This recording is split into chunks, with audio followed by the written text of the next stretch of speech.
Hello, everybody, and welcome to our webinar today with Dr. Chelnis. We'll let people filter in, but as we do, um, drop in the chat where you're joining us from. Say what industry you're in, what town you're joining us from, and also as we go through the webinar, feel free to drop in any questions that you have, and we will get them answered for you. But we have Dr. Chelnis with us here today, and he's going to be talking to you about increasing case acceptance. A little bit about Dr. Chelnis. He is a passionate, award-winning aesthetic surgeon. He's been recognized as a top 10 best plastic surgeon by Super Doctors, Rising Stars, and Top Doctors, as seen in New York Times, topdoctors.com, and by several national societies in plastic surgery. So we have a very impressive guest with us today. He's internationally recognized speaker and teacher in aesthetics and plastic surgery. And so we are so happy to have Dr. Chelnis with us today. And again, if you have any questions, just drop them in the chat as we get going. We'll answer those. Great to be here, and thank you so much for the introduction, a very generous introduction. It's great to speak about Weave. We use Weave in our practice. As we've grown, it's helped us. It's been our sort of companion in that growth, and I really just love talking about things that I've known to be successful for introductions for us and successful partnerships. And so hopefully you guys can take away something that will help you guys continue to grow and serve your patients as well. Happy to answer questions, and we'll talk a bit about how we approach patients in terms of the conversations we have to get them to accept and move on with treatment plans. We feel like we're trying to share our expertise to get people to have a treatment plan that puts them in the best position possible, no matter what their issue is that we treat. And certainly, there are a bunch of partners, including Weave has been a central component of us achieving that. So let's talk about how we've done it and what we've seen. So number one, for sure, top of mind, I get the most questions about this is reviews. This is social proof, right? So reviews are, we've seen now actually be stronger than word of mouth in many cases. It's really become sort of a core of how patients review who you are before they even step in the door. It's about building trust and credibility with them before you've even had a chance to say a single word. And so, we know that all of our patients are looking at this. I have to say that for me, I was very shy to begin asking for reviews. As a physician, I feel that, this is not, or wasn't the core of what I do. But now I recognize that if I want patients to trust the words that are coming out of my mouth, setting the stage with positive reviews is a really powerful way to do that. Weave has helped us build a number of reviews, we have hundreds online now. We can funnel them to where we want them to be, and so this is a way that patients are trusting us before they even come in the door. They're trusting us to make their appointments, to set them in the first place, and to actually come in for their appointments and to confirm them. It's been sort of surprising to me how often we see patients come in and say, oh, well, I just saw that, this characteristic about your practice, that really resonated with me. I see that your staff are great in your reviews. That really resonated with me. And we haven't even had a chance to even show them that yet. I mean, we obviously try to work very hard to make sure all those things are true and the reviews are reflective of what we're doing in reality. But it's amazing that patients are trusting that and going to that as a tool before they even have had a chance to meet us. And this goes back to really behavioral economics in a way, because we know that people are not always either rational actors. They have certain biases. winning versus losing are not equivalent for most people. They say certain things, but then they do different things. And so reviews play a role in that. And then there are other things that would where we can leverage this behavior to even more so, again, get patients in front of us, offer them a treatment plan, and then get them to actually follow through with it. Um, uh, One of the things that we spend quite a bit of time is framing what the patient could be losing out on if they don't follow through the treatment plan. They're there for a problem, right? They have some kind of need. And so if they don't fulfill the treatment plan that we've offered them, then they're going to keep losing, in a sense, their time. And we know that generally it's a lot more expensive to have a problem for a longer period of time than to solve it in a short amount of time and to move on with your life. Right. So that utility is reflected in, the efforts they put in day to day, the money they lose, the time, their health, many ways that are really core to a person's life. And so, we just, in our even interviews, when a person is brand new to us, spend a lot of time in the chair figuring out uh, why they're there, not just their chief complaint, but what is the reasoning that they need our help, and so that we can understand. One is to provide them with the best treatment plan that actually fits their needs, but then also to provide them with a way to lay it out that they can understand. Oh, this is what I individually have to gain from listening and following through with the plan. So, it's like I said, short-term their loss for long-term gains, and we want them to feel those long-term gains as quickly as possible. So a lot of times, there are ways that we can specifically frame this for patients.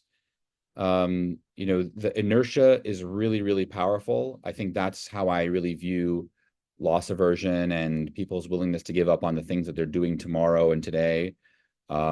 Inertia is, we all feel it. It's, having something nagging in our life that we just won't get up and spend 2 minutes to fix because we're already situated in wherever we are. And so how do we flip that switch for patients, get them to actually feel, okay, it's time for me to move on and solve this problem? It's by lowering, the obstacles to that. It's by helping them understand what the obstacles even are. For us, one of the ways that we've helped to overcome this is by helping patients have an easier time getting into the office and fixing their problems. So, for example, one of our main projects when we first set up the practice was, we do a lot of surgery, we do a lot of invasive things. So one is patients come in already understanding that there are invasive options. So are there less invasive ones? Well, we do research on that actually in terms of muscle stimulation instead of surgery to move muscles. We offer both. So if it's too difficult for a patient to meet the logistics of like a facelift, well, here's a muscle stimulation treatment that doesn't necessarily provide the same effect as a facelift, but all of a sudden that the logistics have melted away and you have less of a hurdle to overcome to invest in yourself and to solve your problem. Whether it's, going to a surgery center, there are a lot of logistics around that. You have to have primary care doctor, patients don't always have that anymore. You have to get clearances, speak to your cardiologist if you need to.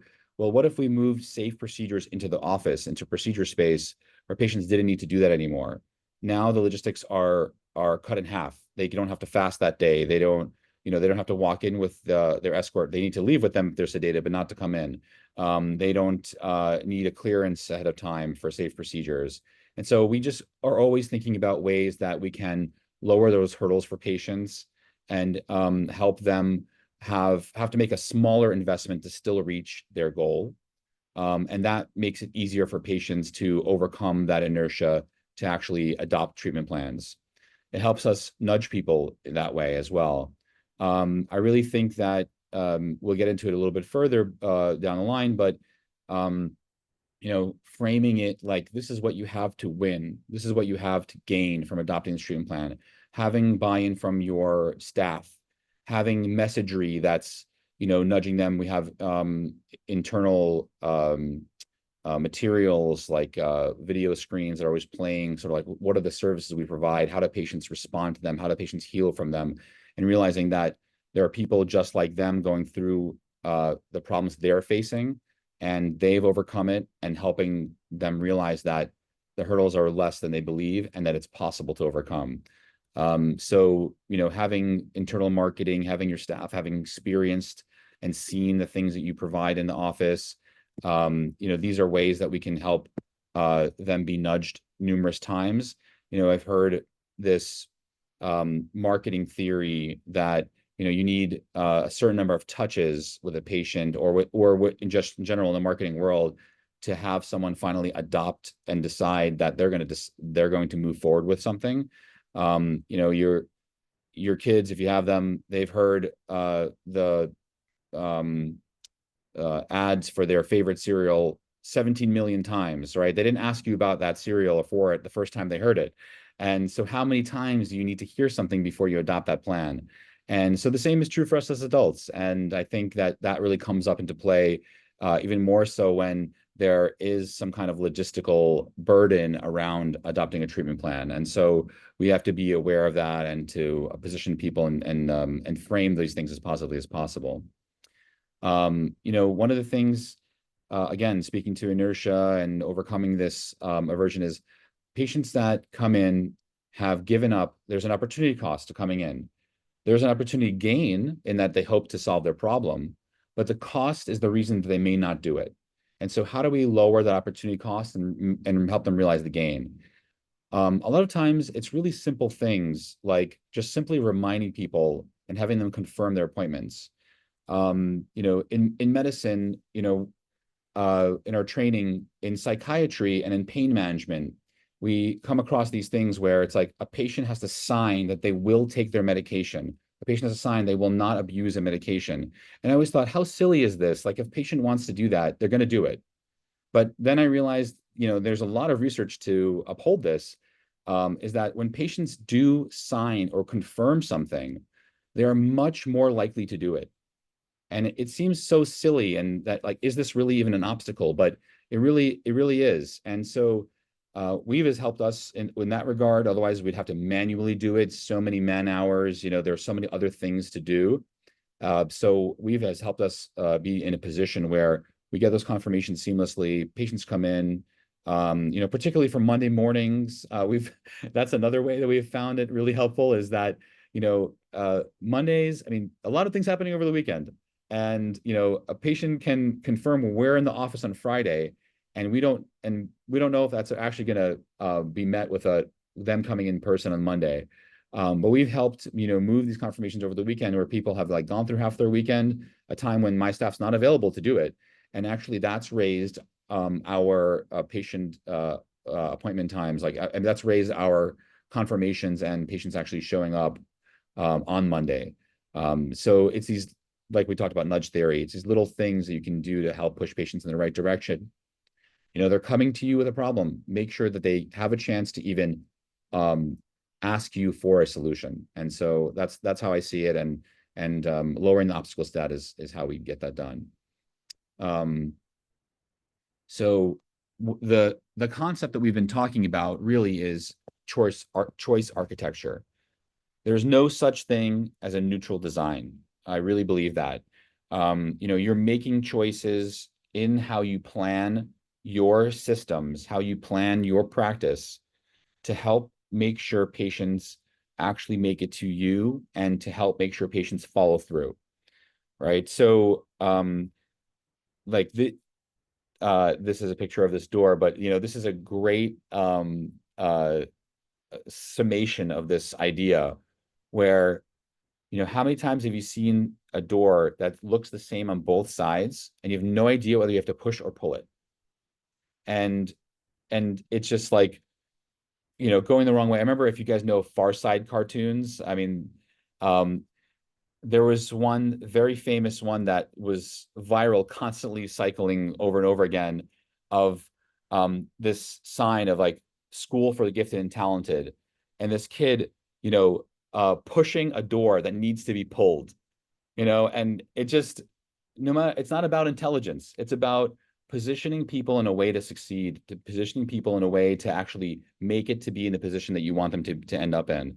And so, that's exactly how I feel our practice has to be, is um, seeing the reviews that highlight the words that and the things that we want to stand for. Um, and we ask for that. We put in work for that. The staff knows as well. They've adopted these techniques, just to ask, just to be friendly about these things, to remind patients, because they already, I'm lucky to say that our patients do appreciate us. They like us, and they come back for treatments, and so how do we make sure that that is seen by others, to make sure that patients have questions about things. Sometimes they're too shy to ask. Sometimes they don't even recognize that you do the certain things. So internal marketing, that's part of the architecture of the practice, bringing them in, asking them about the problems that you treat, that you know that you do a good job on. So do they have these things? And more times than not, there's something on that list that patient has said to me, I didn't even know to ask you about this. And now they're in a position where we can succeed together. I can offer them a solution that I know has worked for many patients before, and they have solved their problem, which is great. So those are some of the ways that we have adopted architecture in our practice to make sure that patients succeed, that we get to honor their trust with solving as many of the problems that we treat as possible, and to lowering the obstacles to make sure that we're there to treat them. So, I've mentioned some of these things already, but the power of the default option, right? Putting it in front of them, say, like, these are the things we do. Here are pictures and videos of these things happening for other patients. Um, you know, uh, Putting options for, opting in for finding out about information about these things, whether it's when they solicit a request for a appointment, or once they have a treatment plan in mind, to send them information on it. So make these things as default as possible, because patients want to learn that they're there to have you impart your expertise on them. That's why they've come for their appointment in the first place. This is another way that we've helped to, capture some of the patients. So if someone calls your office, there is a finite number of phones you can pick up with your personnel. And, there are going to be moments where that system is saturated, and people are going to call at a moment where everyone is already has a phone in their hands. So what happens then? You've lost that patient if you don't pick up. And the vast, vast majority, they're either going to not come in because, again, inertia is powerful. They're just not going to be seen for their problem, or they're going to find someone else to solve it. And if you believe that you do a good job solving patients' problems, then you want to capture those patients. So Weave has helped us do that by having missed call texts sent to them. It's amazing how many patients still don't understand that our phone number for our practice does receive and can send texts and pictures. And so this is actually a show of that technology as well. So it helps us just keep in communication in more ways that are generally easier and patients are happier to adopt. And it helps us capture that patient that has already made an effort to find you.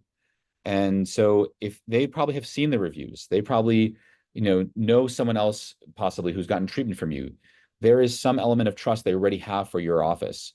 So let's make sure that they have a chance to hear how we can help. And here are some of the numbers, and, seeing, 10 calls a week could result in the loss of, nearly $340,000 a year. So it depends obviously on what you do, and the numbers are different depending on their conversion and how good you are. But if you have those things adopted, choice architecture and nudge theory, and that's part of your philosophy in terms of how to connect with patients, then yeah, that number is real. And then, well, I've talked about it a little bit already, but staff contributions.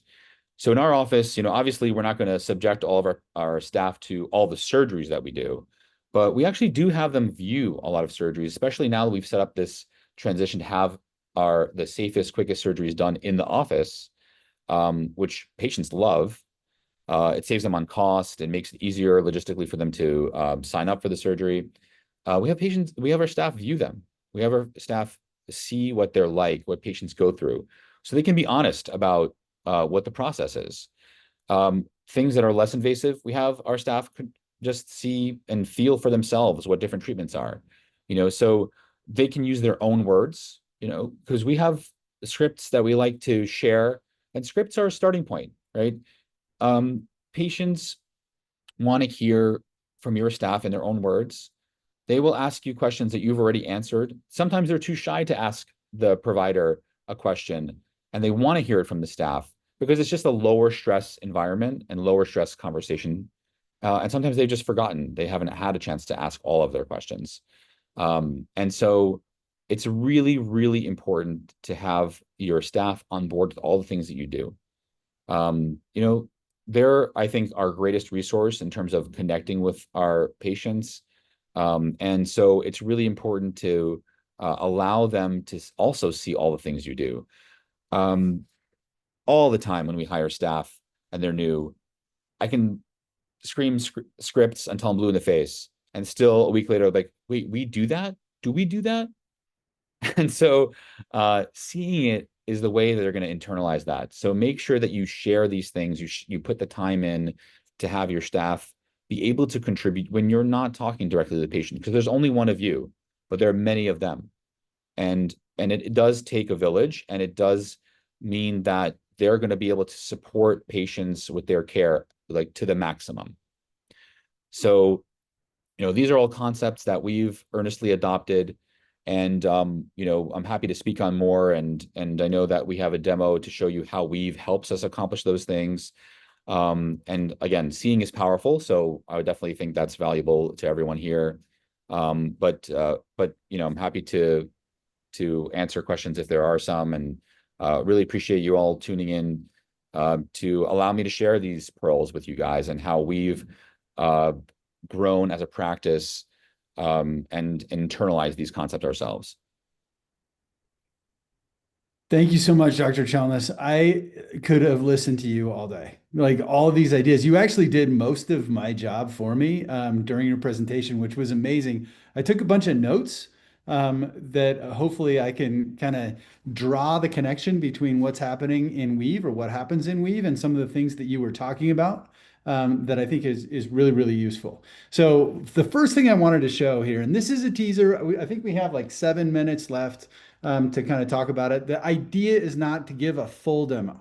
The idea is to give you guys a teaser of some of the things that Dr. Chelnis talked about, just give you kind of a taste of what you would see on a full demo. If you've already seen a full demo, go back and review that, or maybe share it with other people in your practice.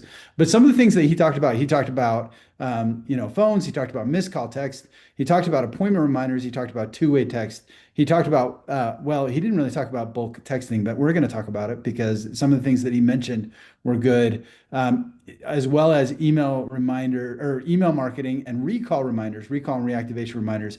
But we're going to start right here with reviews. Because he talked about reviews at the very, very beginning. And I just wanted to show you one like really cool thing about our reviews.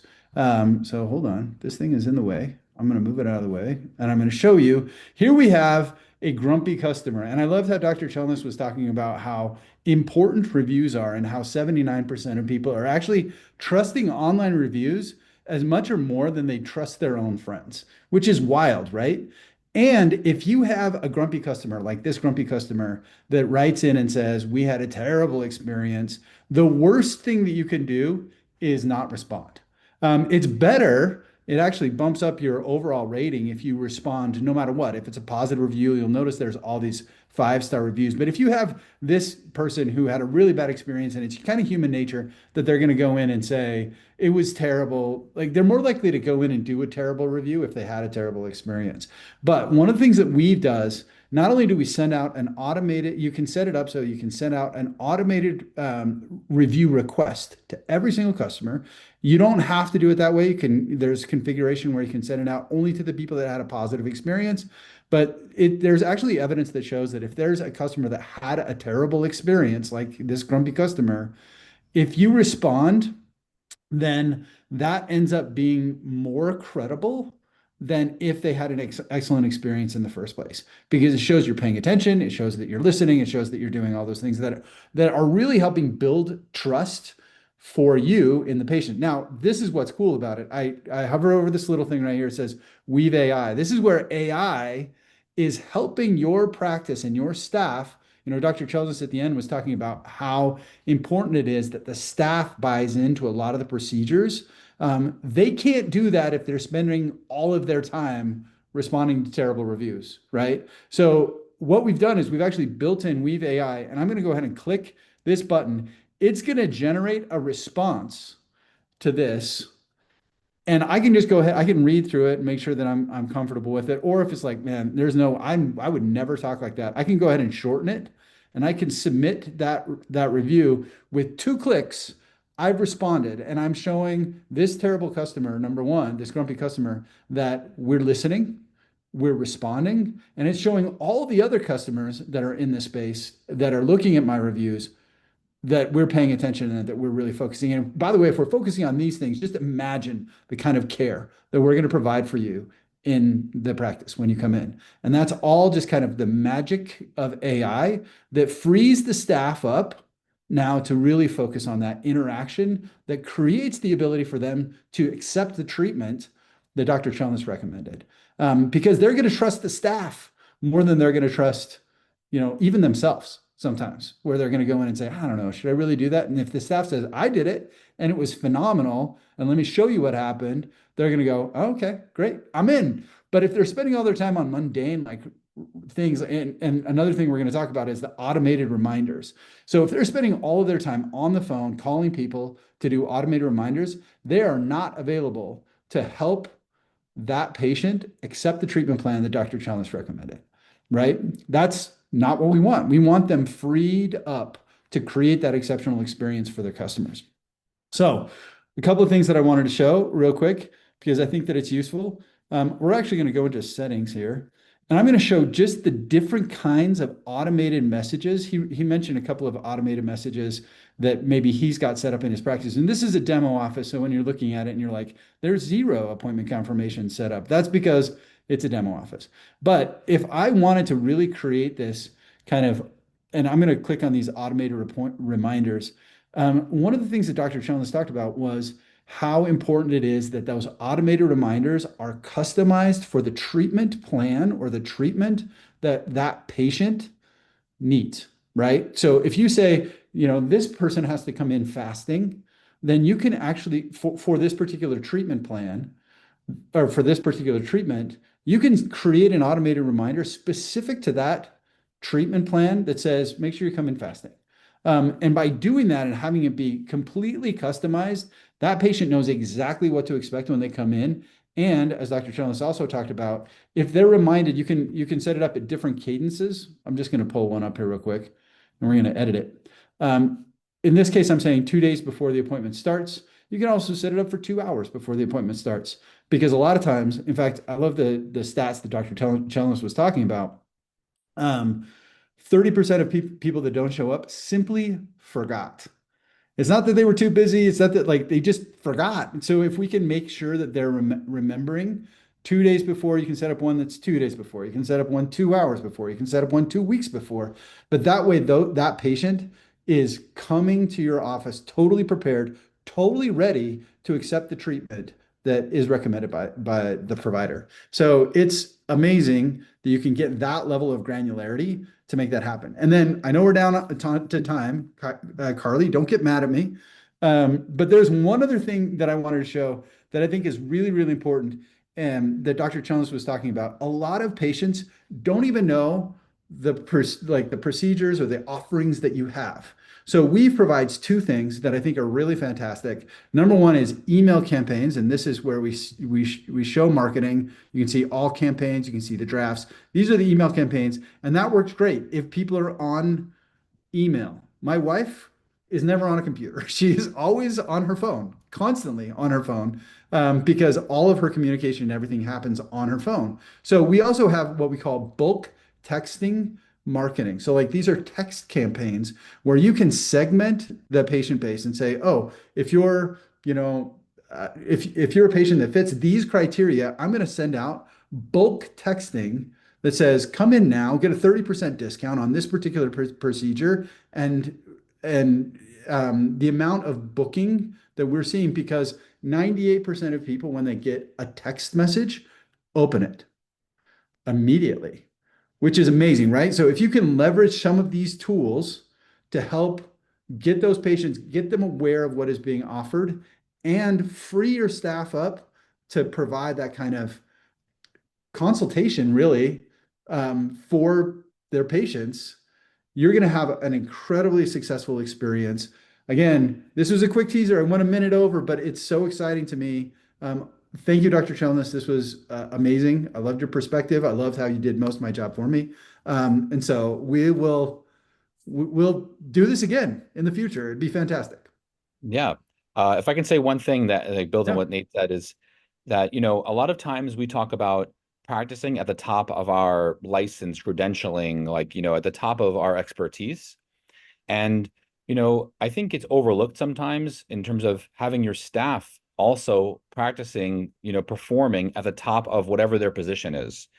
And so you brought up a great point in terms of not wanting people to commit a lot of time to things that are mundane.